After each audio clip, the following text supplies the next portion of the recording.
2625 का। चलिए, मार्केट एक बहुत बड़ी वार्निंग दे रहा है इस समय एक बड़ी करेक्शन की। और देखिए, हर डिक्लाइन को बाय करना ज़रूरी नहीं होता है। सुबह एक आपको एक अच्छी ट्रेड मिली, जो एक हमने सजेस्ट भी की थी कि इंट्राडे में एक आपको लॉन्ग ट्रेड मिलेगी। अब कल का लो ब्रेक होगा और वहाँ सब लॉन्ग सब शॉर्ट हो जाएंगे। लेकिन उसके बाद अब जिस तरीके से हाई से स्लिप हो रहा है वापस, लेड बाय बैंक निफ्टी। और एक बार जरा मिड कैप इंडेक्स इंट्राडे लेकर आइए। मिड कैप इंडेक्स इस समय करीब करीब 1.25% नीचे है। और देखिए, हाई से वापस गिर भी गया है। और मिड कैप इंडेक्स एक बार जरा फॉल फ्रॉम हाई अगर इसका देखेंगे आप, तो आप नोटिस करेंगे अब ये फ्रेश इस समय डी लो पर मिड कैप इंडेक्स। और सुबह सुबह हमने 2-3 स्टॉक्स स्पॉट किए थे आपके लिए कि यहाँ पर एकदम से जो स्ट्रॉन्ग स्टॉक्स थे लेकिन सेलिंग हुई। 3 स्टॉक्स स्पॉट किए गए थे, एसआरएफ, बीईएल और पॉलीकैब। अब एक बार जरा इन तीनों का इंट्राडे लेकर आइए। एसआरएफ इस समय डे लो पर करीब करीब 3.5% नीचे। पॉलीकैब पॉलीकैब में बड़ी रैली हुई थी।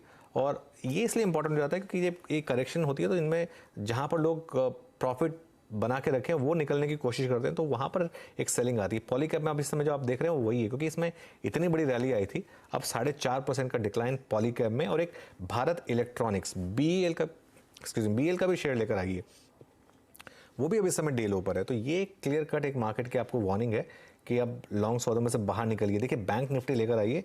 बैंक निफ्टी अब इस समय तैयारी कर रहा है वो अपना 20 डे एक्सपोनेंशियल मूविंग एवरेज की तरफ जाने के लिए। 43,144 वो लेवल था, अब हमें 43,227 पर। और डे लो की ट्रेजेक्ट्री अब आपको बैंक निफ्टी में मिली है। निफ्टी ने अभी भी डे लो नहीं ब्रीच किया है, उसका कारण है रिलायंस। रिलायंस अभी भी स्ट्रेंथ दिखा रहा है। रिलायंस अभी भी करीब करीब 1.5% ऊपर है। इसके लिए रिलायंस अभी भी एक निफ्टी को प्रोटेक्ट कर रहा है एक इंटरडे लो में जाने से। लेकिन फिर भी एक बार निफ्टी का भी इंटरडे लेकर आइए।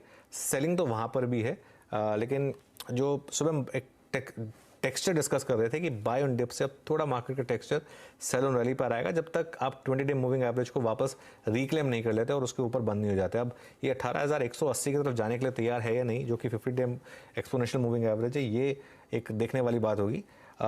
एक दो और स्टॉक्स पर नज़र डाल लेते हैं क्योंकि इस समय एक अच्छा खासा आपको सेलिंग प्रेशर देखने को मिल रहा है। एक बार स्टॉक लेकर आइए आईजीएल। अच्छा, आरबीएल बैंक देखिए तो वो वही फिर एग्जांपल कि ये जो कुछ स्टॉक्स हैं, बैंक ऑफ बड़ौदा, पीएनबी, ये सब स्टॉक्स, पीएनबी इनफैक्ट इस समय डी लो पर। और पीएनबी कल बैन में भी गया है तो वहाँ पर उसका भी थोड़ा सा एक इम्पैक्ट आ रहा है। बैंक ऑफ बड़ौदा डी लो पर। श्रीकांत, इनफैक्ट वो बेंचमार्क 20 है क्या, वो जो पीएसयू वाला जो बेंचमार्क ईटीएफ है, एक बार उसको लेकर आते हैं। देखिए 48.56 इस समय 2% नीचे। इस समय ये लगातार 2-3% ऊपर जा रहा था। कल 51 समथिंग था इसका रेट, आज 48.54। श्रीकांत, पीएसयू बैंकों में कोई ट्रेड बन रहा है यहाँ पर, लॉन्ग या शॉर्ट? देखिए, तो अगर अनुज, अगर सबसे अगर बड़ा या सबसे अगर अच्छा अगर कोई मोमेंटम अगर किसी सेक्टर में था तो वो पीएसयू बैंक में था, और उनमें हमने एक बड़ी रैली देखी थी, कंसिस्टेंट रैली देखी थी। ऐसे कंसिस्टेंट रैली में हमेशा अगर करेक्शन अगर आता है तो उसमें जो ट्रेडर्स होते हैं या जो इन्वेस्टर्स होते हैं जिन्होंने इस रैली को मिस किया है, वो बाय ऑन डिप्स की स्ट्रेटेजी अपनाते हैं। और मुझे लगता है कि जब तक कोई बड़े सपोर्ट्स के करीब ये स्टॉक्स नहीं आते तब तक मुझे लगता है कि just stay away from taking any short term trade. But अगर यहाँ पे पोजिशनल ट्रेड लेना है तो मुझे लगता है कि शायद आज के दिन में जो गिरावट होगी उसमें हमें कुछ एक स्टॉक्स को बिल्कुल खरीदना चाहिए। उसमें सबसे पहले आएगा बैंक ऑफ बड़ौदा। अगर 170 के करीब अगर आता है तो ये काफी स्ट्रॉन्ग कैंडिडेट है, इसे लॉन्ग किया जा सकता है। साथ ही साथ मुझे लगता है कि ये जो कैनरा बैंक है, यहाँ पे भी काफी अच्छा मोमेंटम बना है। इसमें नो डाउट कि एक शॉर्ट टर्म वीकनेस आ सकता है। ये भी स्टॉक अराउंड 300 के करीब आ सकता है, यानी कि 315 के करीब ट्रेड करता है। तो 300 के करीब अगर आता है तो इसे भी लॉन्ग किया जा सकता है। और एक स्टॉक है, वो है आईडीबीआई बैंक, जहां पे एक एक्सेप्शनल फॉर्मेशन बना है आफ्टर वेरी लॉन्ग टाइम। इसमें एक ब्रेकआउट फॉर्मेशन बना है and based on the formation I am expecting कि ये स्टॉक शायद 90 के करीब जा सकता है।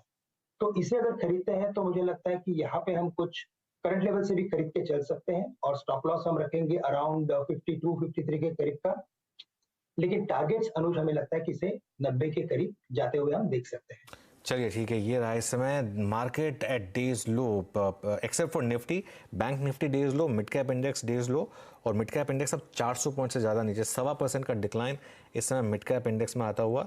और भी स्टॉक्स हैं, अब जीएनएफसी जुड़ रहा है, मुथूट फाइनेंस जुड़ रहा है, मन्नापुरम फाइनेंस जुड़ रहा है, तो काफ़ी सेलिंग है इस समय मार्केट में। और बैंक निफ्टी ने अभी 43,200 भी ब्रीच किया था। 43,200 की सिग्निफिकेंस इसलिए है क्योंकि अब वो काफ़ी करीब है 20 डे एक्सपोनेंशियल मूविंग एवरेज 43,144 उसके आसपास। अब वहाँ पर एक एल्गो ट्रेडर आएगा कि नहीं, एक बाय ट्रेड करेगा कि नहीं, ये देखने वाली बात होगी। लेकिन प्रेशर तो है मार्केट में इस समय क्लियरली। और